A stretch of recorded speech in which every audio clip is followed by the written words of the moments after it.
Hello friends, welcome to IICS platform. आज है 11 अगस्त और 11 अगस्त के करेंगे हम करंट अफेयर। दोस्तों, वीडियो स्टार्ट करने से पहले मैं आपको इन्फॉर्मेशन देना चाहूँगा। जैसे कि आज संडे है और हर संडे को मेरा वीडियो अब स्टार्ट हो गया है करंट अफेयर का, पर वो वीडियो लेट आएगा। करंट अफेयर का 12 PM पर आएगा, 12 बजे आएगा ये वीडियो, और हर रोज आपको सुबह 10 बजे मेरा करंट अफेयर का वीडियो मिल जाएगा। तो विदाउट वेस्टिंग अवर टाइम हम वीडियो स्टार्ट करते हैं। चैनल को सब्सक्राइब और बेल आइकन प्रेस करना ना भूलना। चलते हैं। सबसे पहला है हिंडनबर्ग रिपोर्ट। देखो दोस्तों, क्या है कि हिंडनबर्ग की रिपोर्ट फिर से आ गई है, और इस रिपोर्ट के आते ही साथ अडानी साहब की धक धक होना स्टार्ट हो गई, क्योंकि ये रिपोर्ट सबसे पहले 2023 में आई थी और इन्होंने एक टर्मिनोलॉजी दी थी। हिंडनबर्ग ने एक टर्मिनोलॉजी दी जिसको बोलते हैं ब्रेजन स्टॉक मार्केट मैनिपुलेशन। ये क्या है? देखो दोस्तों, अभी आप जानते हो कि 2023 में हमारे अडानी साहब वर्ल्ड के सबसे अमीर आदमी बन गए थे, नंबर 1 पे आ गए थे, फर्स्ट नंबर पर। तो बड़ा खुशी हुई थी कि हमारे भारत से वर्ल्ड में सबसे अमीर आदमी भी है। इसी के साथ हिंडनबर्ग की रिपोर्ट आई, और हिंडनबर्ग की रिपोर्ट में बोला गया कि अडानी साहब ने ब्रेजन स्टॉक मार्केट मैनिपुलेशन किया है। मींस इसको हम क्या बोलते हैं? इलीगल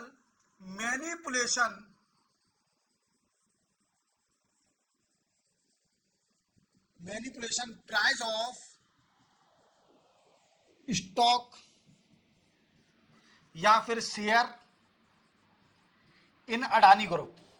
आप जानते हो कि अडानी ग्रुप ज्यादातर पोर्ट पर इन्वेस्ट करती है। कितने भी है, जितने भी ऑफशोर पोर्ट है उन पर इन्वेस्ट करती है। ठीक है, ऑफशोर प्रोजेक्ट जितने भी है उस पर इन्वेस्ट करती है। क्लियर? अब क्या हुआ था कि जब ये वर्ल्ड के नंबर 1 आ गए तो 2023 में हिंडनबर्ग की रिपोर्ट आई, और उन्होंने बोला कि अडानी साहब ने क्या करा है कि इलीगली अपने शेयर और स्टॉक की प्राइस को बढ़ाया घटाया है।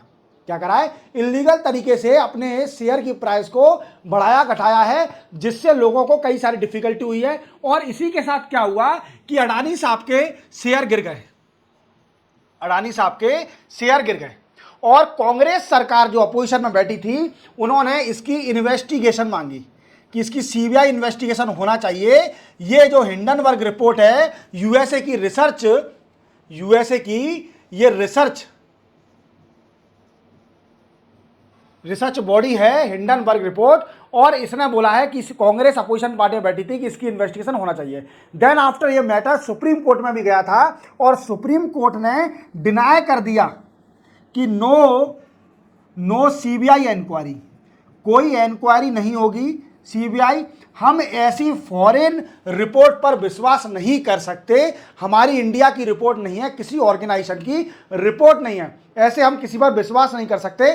बट अडानी साहब के शेयर बहुत ज्यादा डाउन हो गए थे, अडानी साहब को बड़ा ही नुकसान हुआ। अब ये फिर से आ गए। हिंडनबर्ग रिपोर्ट की एक दिन पहले इन्हें एक्स पर ट्वीट किया कि हम फिर से नए फैक्ट के साथ आ रहे हैं। अब नए फैक्ट के साथ आ रहे हैं तो क्या है, अब समझते हैं क्या कहा है नए फैक्ट में। आपको पूरी कहानी समझ में आ गई होगी कि पहले क्या हुआ था। अब देखो दोस्तों, अभी क्या हुआ है कि आप जानते हो सेबी की अभी चेयरमैन कौन है? इनका नाम याद रखना, चेयरमैन माधुरी पुरी बुच, ये इसकी चेयरमैन है। क्लियर? अब ये 2017 से 2022 तक ये सेबी की परमानेंट मेंबर रही, सेबी की फुल टाइम मेंबर, ये फुल टाइम मेंबर रही किसकी? सेबी की, security exchange board of India की। अब हिंडनबर्ग का कहना है कि इनका इन्वॉल्वमेंट था जितने भी अडानी के जो कि ऑफशोर प्रोजेक्ट चल रहे हैं, ऑफशोर प्रोजेक्ट, इसमें जितने भी शेयर लिए हैं, शेयर कौन होल्ड कराए? गौतम अडानी का भाई जिसका नाम है विनोद अडानी, जो कि ज्यादातर वी कैन से गौतम अडानी के प्रोजेक्ट में शेयर होल्ड कराए। इसमें माधुरी बुच का भी इन्वॉल्वमेंट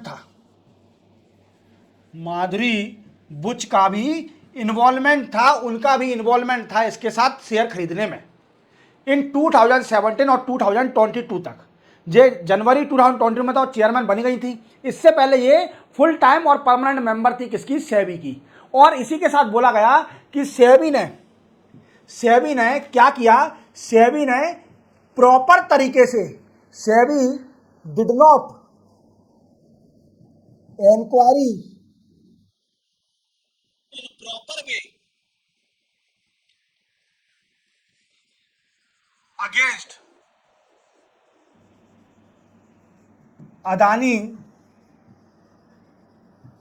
ग्रुप स्टॉक मैनिपुलेशन। तो आपको पूरी तरह समझ में आ गया होगा कि ये सीधा टारगेट करा है माधुरी बुच को, जो कि चेयरमैन है सेबी की, security exchange board of India की जो चेयरमैन है माधुरी बुच, उनको डायरेक्ट टारगेट किया इस बार हिंडनबर्ग रिपोर्ट में। और सबसे पहली रिपोर्ट जो 2023 में आई थी, जिसमें अडानी ग्रुप के ऊपर ब्लेम किया था कि इन्होंने मैनिपुलेशन किया है अपने शेयर में, मींस जो इनके शेयर हैं इस कंपनी के उसको बढ़ाया घटाया है खुद इलीगली तरीके से, जिससे क्या है इनकी कंपनी को प्रॉफिट हो सके या फिर प्रॉफिट होगा। तो इसी वजह से ये वर्ल्ड के, इनका कहना था कि वर्ल्ड के नंबर 1 हो गए थे इसी कारणवश। बट ये रिपोर्ट जो थी ये यूएसए की थी, इसलिए इंडिया ने इसको डिनाई कर दिया कि हम इस रिपोर्ट पर विश्वास नहीं मानेंगे। क्या नहीं मानेंगे? इस रिपोर्ट पर विश्वास नहीं मानेंगे, क्योंकि ये रिपोर्ट गलत हो सकती है। और सुप्रीम कोर्ट ने भी डिनाई कर दिया कि no CBI inquiry against this report, कोई सीबीआई इंक्वायरी नहीं होगी against Adani that manipulate the share of the offshore project, illegally manipulation of the share of the offshore project. अब ये हिंडनबर्ग की रिपोर्ट फिर से आई है, जिसमें बोला गया है, ब्लेम लगाया है माधुरी बुच के ऊपर, जो कि सेबी की चेयरमैन है, कि माधुरी बुच का इन्वॉल्वमेंट है इस हिंडनबर्ग रिपोर्ट में। इस हिंडनबर्ग रिपोर्ट में माधुरी बुच का इन्वॉल्वमेंट है, जब अदानी के ऑफशोर प्रोजेक्ट, जो कि भाई ज्यादातर शेयर लेकर रखा है विनोद अदानी, उसके साथ मिली भगत है माधुरी बुच की और उनके हस्बैंड की। ये इनका कहना है। अब वो कहना है, और इसी के साथ कांग्रेस तो अपोजिशन में है ही, तो कांग्रेस तो इमीडिएटली इंक्वायरी मांगती है। तो इसने बोला है कि जॉइंट पार्लियामेंट कमेटी सेटअप होना चाहिए और इसकी रिपोर्ट करना चाहिए, इसकी इंक्वायरी होना चाहिए। Joint parliament committee JPC setup हो और जो हिंडनबर्ग की रिपोर्ट कह रही है उसकी इंक्वायरी होना चाहिए प्रॉपर तरीके से। ये इसकी पूरी जानकारी है। मैं अगर और भी कुछ आता है आपको डिटेल में तो बताऊंगा इसके बारे में। चलते हैं अपन नेक्स्ट न्यूज पर। नेक्स्ट न्यूज है प्रेसिडेंट इन टिमोर लेस्टी। देखो दोस्तों, मैंने आपको हर लेक्चर में बता रहा हूं कि हमारे राष्ट्रपति 3 देश की फॉरेन विजिट पर गए हैं। वो 3 देश कौन कौन से हैं? सबसे पहले हमारी जो मुर्मू मैम है वो फिजी में गई थी। कहाँ गई थी? फिजी में। दूसरी गई थी न्यूजीलैंड के अंदर। कहाँ गई थी? न्यूजीलैंड। देन आफ्टर अभी लेटेस्ट इनकी टिमोर लेस्टी में हुई है विजिट। कहाँ है दोस्तों? टिमोर लेस्टी में हुई है इनकी विजिट। देखो ये खड़े हैं प्रेसिडेंट टिमोर लेस्टी के। छोटा सा आइलैंड है, और ये कहाँ पर आइलैंड है? साउथ ईस्ट एशिया में। साउथ ईस्ट एशिया में एक छोटा सा आइलैंड है जिसको बोलते हैं तिमोर लेस्टी। और इन्होंने आते ही यहाँ पर जो इंडियन ओरिजिन पीपल रह रहे थे, Indian origin people in Timor Leste, that was represented by Murmu ma'am. और इसी के साथ इनमें क्या डिस्कस किया गया? देखो दोस्तों, नरेंद्र मोदी साहब ने बोला था कि तिमोर लेस्टी में भी एक इंडियन एम्बेसी बनाई जाएगी। तिमोर लेस्टी में भी एक इंडियन एम्बेसी बनाई जाएगी। इंडियन एम्बेसी बनाई जाएगी। कहां पर? तिमोर लेस्टी में भी एक इंडियन एम्बेसी बनाई जाएगी। और इसी पर डिस्कस किया। और तिमोर लेस्टी ने बोला था कि हम तिमोर लेस्टी रेसिडेंट मिशन चलाएंगे। कहां पर? न्यू दिल्ली के अंदर। न्यू दिल्ली, वो यहां पर जो कैपिटल है किसकी? तिमोर लेस्टी की, वो है दिल्ली। मतलब हमारे इंडिया की कैपिटल दिल्ली, तो यहाँ की कैपिटल है दिल्ली बोल सकते हैं, दिल्ली तो नहीं बोल सकते क्योंकि दिल्ली कैपिटल है दिल्ली। तो यहाँ की कैपिटल क्या है? दिल्ली है। और हमारे राष्ट्रपति को ऑर्डर ऑफ तिमोर लेस्टी का अवार्ड भी मिला यहाँ पर, जो कि हाईएस्ट ऑनर है। इस कंट्री का हाईएस्ट ऑनर दिया गया है हमारे राष्ट्रपति मैम को। क्लियर? क्लियर, याद रखोगे। चलते हैं नेक्स्ट न्यूज पर। नेक्स्ट न्यूज है S Jaishankar 3 day visit to Maldives. मैंने आपको कल भी बताया था कि हमारे मालदीव्स के रिलेशन कुछ टाइम पहले बिगड़ गए थे, क्योंकि वहां पर जो प्रेसिडेंट आए थे मोहम्मद मिजू, ये क्या थे, ये प्रो चाइनीज थे, प्रो चाइना। और इन्होंने इलेक्शन जो लड़ा था, जो इलेक्शन लड़ने के समय जो अपने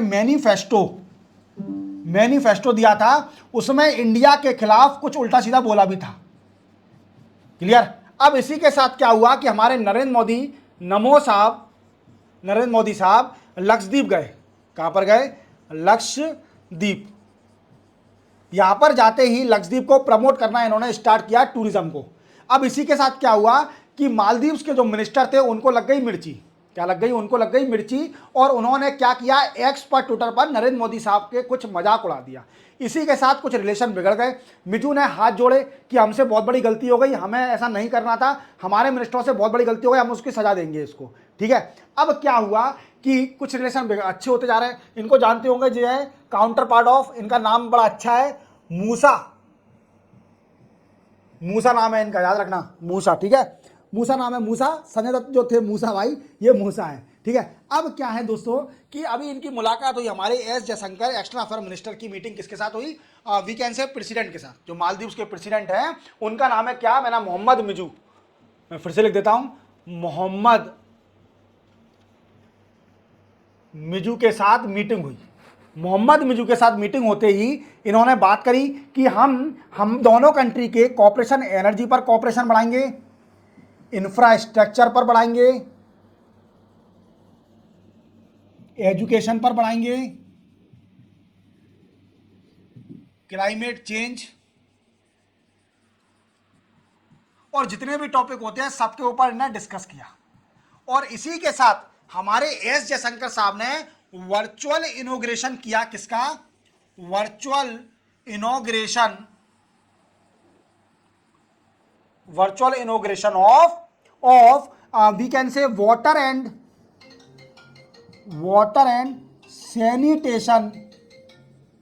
sanitation project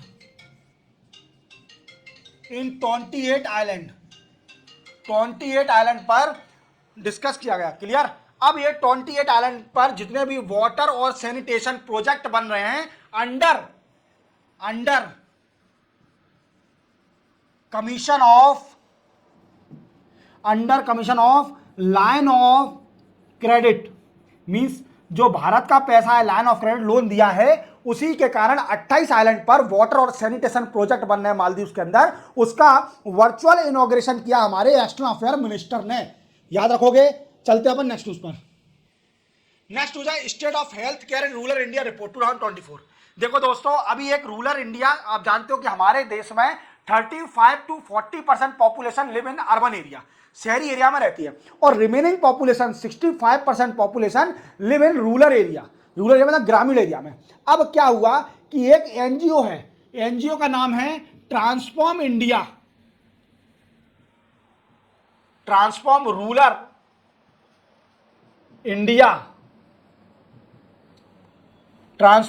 India intelligence unit, या फिर development intelligence unit, sorry development, उसको रिमूव कर देता हूं मैं।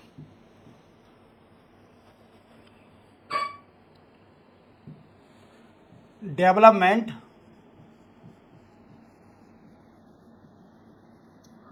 इंटेलिजेंस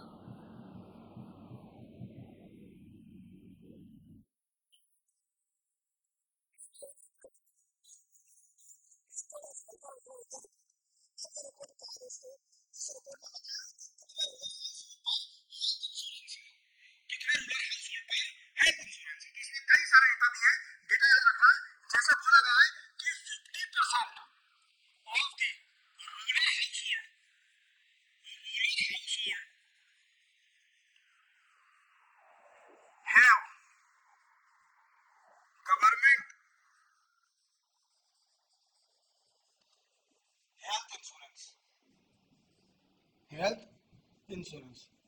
समझ रहे हो आप कि सिर्फ ओनली ग्रामीण एरिया में जो 50% लोग हैं उन्हीं पर ही गवर्नमेंट हेल्थ इंश्योरेंस है। जैसे आयुष्मान कार्ड जो बनता है कि 5 लाख तक का गरीब लोग इलाज करा सकते हैं सरकारी हॉस्पिटल में, तो बोला गया इस रिपोर्ट में कि सिर्फ ओनली 50% लोग बाग ऐसे हैं ग्रामीण एरिया में जिनके पास गवर्नमेंट हेल्थ कार्ड है। क्या दोस्तों? गवर्नमेंट हेल्थ कार्ड है। क्लियर? अब इसी के साथ बोला गया कि 34% people in rural area have health insurance. आप देख रहे हो कि सिर्फ ओनली 34% लोगों पर जो रूरल एरिया में रह रहे हैं उन्हीं के पास हेल्थ इंश्योरेंस है। ये भी डेटा याद रखना।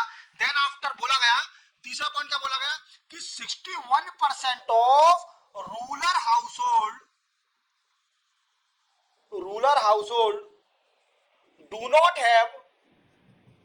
Do not have life insurance. समझ रहे हो आप मेरी बात को कि जो ग्रामीण एरिया में जो 61%, जो 61% लोग बाग रहते हैं सिर्फ उन्हीं के पास है लाइफ इंश्योरेंस, नहीं है उनके पास। समझ रहे हो आप मेरी बात कि मतलब सिर्फ ओनली लाइफ इंश्योरेंस कितने लोगों पर है? 39% लोगों के पास सिर्फ ओनली लाइफ इंश्योरेंस है और 61% are do not have health insurance as well as life insurance. ये कितनी बड़ी मतलब हमारे इंडिया के लिए कितनी बड़ी गंदी बात है कि हमारे रूरल एरिया में लोगों में जागरूकता नहीं है, इंश्योरेंस पेनिट्रेशन नहीं है। इंश्योरेंस पेनिट्रेशन दोस्तों मैं आपको बताना चाहूंगा ये कंडीशन अर्बन एरिया में भी है। कई सारे भारत में शहरी एरिया में कई सारे लोग बाग रह रहे हैं जिनके पास हेल्थ इंश्योरेंस नहीं है, और ये सबसे बड़ा ड्रॉबैक है। अगर आप हेल्थ इंश्योरेंस नहीं कराते हो अपनी फैमिली का, तो ये आपकी सबसे बड़ी कमी है। आप अगर सोचते हो कि मैं हेल्थ इंश्योरेंस नहीं कराऊंगा क्योंकि मेरे परिवार में कोई साल में बीमार नहीं होगा, ऐसा हो नहीं सकता। कोई ना कोई आपकी फैमिली में जरूर बीमार होगा साल के अंदर, तो आपका 20,000 का जो हेल्थ इंश्योरेंस होगा उसमें 30,000 रुपये लग जाएंगे, तो लॉस कितने का हो रहा है? 10,000 का। पर आप सिक्योर तो हो, अगर हेल्थ इंश्योरेंस आप कराते हो तो आप सिक्योर हो। हमारे इंडिया में जितनी भी हेल्थ इंश्योरेंस कंपनी है वो लॉस में जा रही हैं। क्यों लॉस में जा रही हैं? क्योंकि कई सारे लोग बाग हेल्थ इंश्योरेंस कराते ही नहीं है। हेल्थ इंश्योरेंस कराइए, मेरी आपसे रिक्वेस्ट है। चलो और पढ़ते हैं। और क्या डेटा बोला गया? और डेटा बोला गया कि 21%, we can say 12.2% people of rural household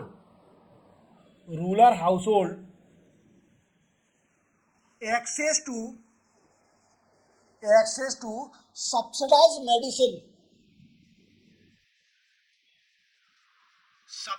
medicine under Pradhan Mantri Jan Aushadhi Yojana.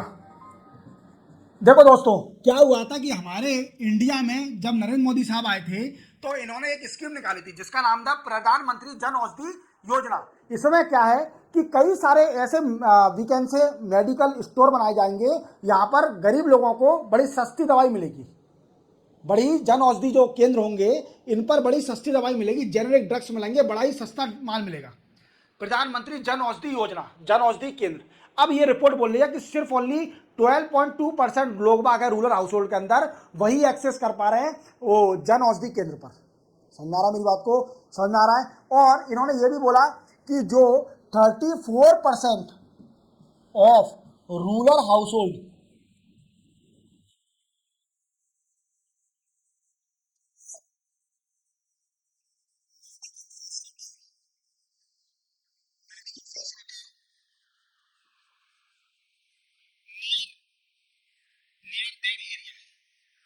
Means 34% लोग बाग ऐसे हैं जिसके गांव में, जिसके घर के बगल में ब्लड टेस्ट हो सकता है या फिर कोई फैसिलिटी मिल सकती है, मतलब डिस्टेंस इजीली एक्सेस कर सकें। तो ये कितना बड़ा अपने इंडिया में पार्शलिटी है, वी कैन से गैप है between urban area rural area में। आप देखिए कि शहरी एरिया में आपको हेल्थ सर्विस इतनी मिलेगी कि आप 2 कदम चलिए, एक हॉस्पिटल खत्म होगा तो दूसरा हॉस्पिटल स्टार्ट हो जाएगा। एक कमर्शियल बिजनेस बना लिया है अर्बन एरिया के अंदर, एक हॉस्पिटल खोलना एक कमर्शियल बिजनेस बना लिया है लोगों ने, और कई सारे लोग बाग हॉस्पिटल खोलते हैं और उससे कई मोटा पैसा कमाते हैं। बट इसी हॉस्पिटल को आप ग्रामीण एरिया में खोलिए तो क्या होगा कि उनको पैसा नहीं मिलेगा, वहाँ कमर्शियल बिजनेस नहीं है, लोग बाग इतना पैसा नहीं देंगे। और अधिकतर जो गाँव के लोग बाग होते हैं वो होम रेमेडी करना ज़्यादा पसंद करते हैं, मीन्स घर पर ही इलाज करना ज़्यादा पसंद करते हैं, होम रेमेडी। तो ये सबसे बड़ा लॉस है। इस रिपोर्ट के फैक्ट याद रखना, ये काम में आएंगे आपके मेंशन करने में। चलते हैं अपन नेक्स्ट न्यूज पर। नेक्स्ट न्यूज है न्यू क्लाइमेट रिसाइलेंस वैरायटी। देखो आप जानते हो कि हमारे नरेंद्र मोदी साहब में जो एग्रीकल्चर मिनिस्टर है वो है farmer CM of Madhya Pradesh. Madhya Pradesh के फॉर्मर सीएम जिनका नाम है शिवराज सिंह चौहान। शिवराज सिंह चौहान मोदी सरकार में एग्रीकल्चर मिनिस्टर बन गए हैं और इन्होंने अभी अनाउंस किया है कि नरेंद्र मोदी साहब नमो इनॉग्रेट करेंगे 109 न्यू क्रॉप वैरायटी, नई क्रॉप वैरायटीज इनॉग्रेट करेंगे नरेंद्र मोदी साहब। और ये किसने बनाई है दोस्तों? ये बनाई है ICAR ने, means Indian council of agriculture research ने। एक कई सारी ऐसी क्रॉप वैरायटी बनाई हैं और ये क्रॉप वैरायटी क्लाइमेट रिसाइलेंस है, climate resilience and we can say less water consuming, high productivity.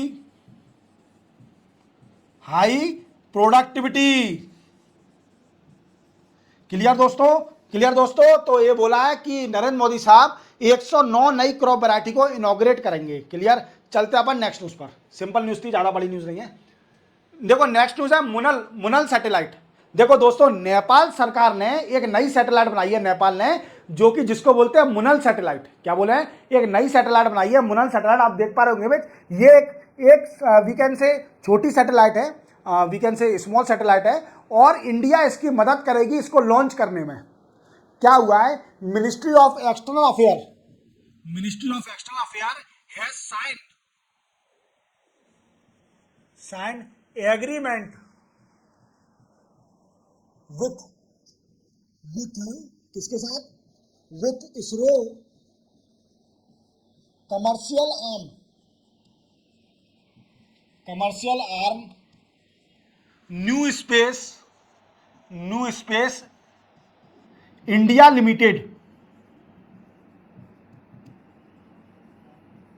जिसको हम शॉर्ट में बोलते हैं NSIL।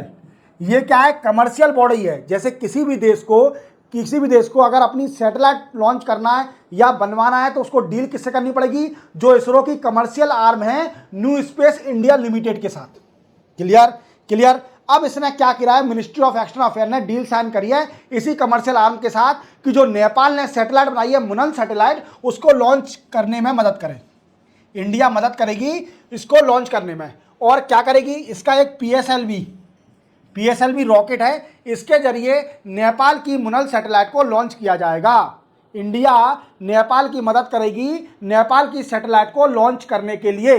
अब इस सैटेलाइट का एम क्या है दोस्तों? यह भी जानना बहुत जरूरी है। देखो इस सैटेलाइट का एम है aim to collect vegetation vegetation database we can say database of the earth surface. Earth surface का वेजिटेशन डाटा को कलेक्ट करेगी क्या? मुनल सैटेलाइट। याद रखोगे। इसी के साथ 11 अगस्त के करंट अफेयर दोस्तों कंप्लीट होते हैं। मिलते हैं हम कल 12 अगस्त को नए करंट अफेयर के साथ। चैनल को सब्सक्राइब कर लेना और बेल आइकन जरूर प्रेस करना, जिससे मेरे नए वीडियो की आपको इजीली नोटिफिकेशन मिल जाए। क्लियर? तब तक के लिए जय हिंद।